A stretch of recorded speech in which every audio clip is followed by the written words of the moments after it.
Hi, this is Nalita Lasedbison, Miss B, and today I'm going to talk about how to share a screen using your iPhone or your iPad. Just to use certain apps that you may want to use remotely with students, it's not, of course, exactly the same. If students have an iPad at home and have some of these apps, then you can work with them via Zoom. But if you have your own iPad and the student may not have it, but you still want to do something with them using one of the apps, you can share your screen. So I'm going to go into share screen and I'm going to go to the one that says iPhone, iPad via AirPlay, okay? And click on that. They give you different options and I'm going to do that. And then I'm going to click share. And then what happens is it shows a screen that says how to connect it. So connect to the Wi-Fi that your computer is on. And then you either swipe up, and depending on which iOS you have, you can swipe down as well. But for mine, it's swipe up. And then I go to AirPlay. So on the phone, sometimes it'll say screen mirroring, but for the iPad, it says AirPlay, and then it shows Zoom because I'm using the Zoom, and as you can see, it is displayed. So then what I'm gonna do is I'm just gonna move my screen over a little bit, and then I'm going to say, okay, I'm gonna choose, just swipe this out of the way. I'm going to choose a few things just to give a quick demo. So the first thing, I'm just gonna choose the Pictello app. And I'm gonna choose to show all the screens and not just a story because I may want the student to look at all the different choices that I have that as I'm making the selection and not just, one book, because I may want them to have a choice and say, okay, let's look at some of the stories that we have on the library here and which one should we look at? And then I may say, okay, let's do the book Animals. And then I'll choose that. Animals. Penguins like cold places. And then I'll click the arrow to go to the next page. Giraffes' necks are extremely long. How do they keep it up? Okay, so this is how this book goes, and it's just because I have it on manual and I'm actually going from page to page. With this app, I can set it so that it can just play through all the way as well. So just another sample of something else, and this is one of the Help Kids Learn apps, and it's good for students with visual impairments, and also good especially for students with CVI, cortical cerebral vision impairment. And as you can see, it's a dark background and it's telling the student, okay, let's try to find, because it's not interactive, of course, the student is not actually controlling anything on your computer, so you're the one doing it. So if you set your mouse pointer really big, and I had a video on that on my YouTube channel as well, how to make your mouse pointer bigger, you can kind of point and say, okay, let's try to find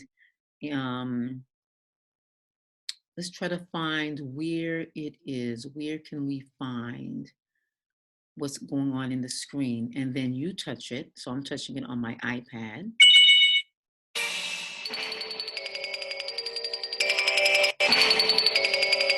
And once you find it, the student gets the feedback. And this is helping them to find things. And something else just popped up in the corner there, another musician that's hiding in the corner. And then I'm going to touch it.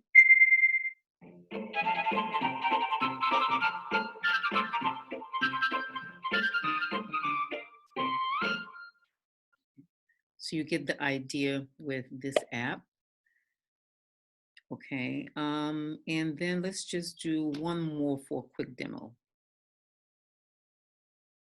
And this is another Help Kids Learn app.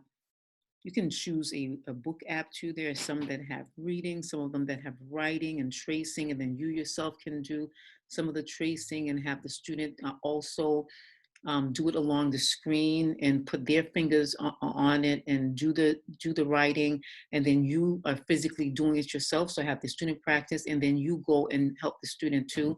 So you can use it. It could be used by any teacher, not just teachers of the visually impaired, and doing different activities. So there's a lot of different apps, but the apps that I'm just showing here, apps that are really good for students with vision impairment. So I'm going to just choose, and one of the activities I'll choose is, let's just choose, I'll choose the counting along. And then you can start off with it and say to the student, okay, we're gonna count up to 5. And you can see that number 1 is kind of flashing and the shark is moving there. And 1. Tells you 1. And then you may say, okay, where's the second one? Where's number 2? And 2. 2. So how many do we have? And then count 1, 2 on the screen. Okay, we have 1 and we have 2. And then 3. 3, we have 1, 2, 3. 4. 1, 2, 3, 4. 5. 5 sharks.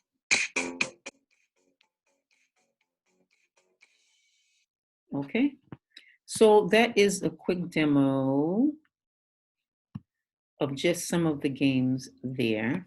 And I'm gonna stop sharing that. So this is just a quick demo of how to share your iPad on Zoom and do some activities with the students there. There's also a lot of other great screen sharing that you can do. You can do a whiteboard where you can write things. So I'll do that really quickly and say share whiteboard. And then you can just either put the text box in and start to type something, or you can just say draw. Okay, and I'm gonna choose to draw with a thicker marker. And under format, I can choose a color. The black one I normally would choose, but it comes out looking gray. So we can try it and then you can see. So I'm gonna actually use a little a pen that's like a stylus pen. It's a real pen, but then it also has that rubber tip so that you can write on the screen. So I'm using my trackpad. And then, so if I decide I'm gonna just write, okay, write anything, write a letter. But then if I wanna change it, they're all not too dark. I can put my mouse pointer where I want it. And then I can just say, okay, I'm gonna write the letter B. Or I'm gonna say, okay, let's do some shapes. We're gonna do a circle. Okay, Miss B didn't do a very good, beautiful circle, but hey. And then I'm gonna do a square. And then we can have the student practice to do that if we're working on shapes. And then we're going to do a triangle. So you can actually use your finger to do that. You can lightly touch the trackpad, moving your fingers. Or if you have one of these pens where you can move, you can use that to move around. And then when you want to write, you just press on the trackpad and then hold it and then do the writing. And then you can clear. The student can also do some things too. They can also draw. This one is interactive. And then when you're clearing, you can clear all of it, all your drawings. If you have viewers and they were drawing and writing things, you can clear that. Or if you just want to erase part of it, you can use the eraser and just go to the part that you want to erase. So if I wanted to use the eraser and just take away the triangle, I could do that. If I'm done and wanted to just clear all or have a new whiteboard, I can do that. So I'm going to clear that and I'm going to stop the share. So basically that is how you share your iPad or iPhone and then also do an interactive whiteboard. Hope this was helpful.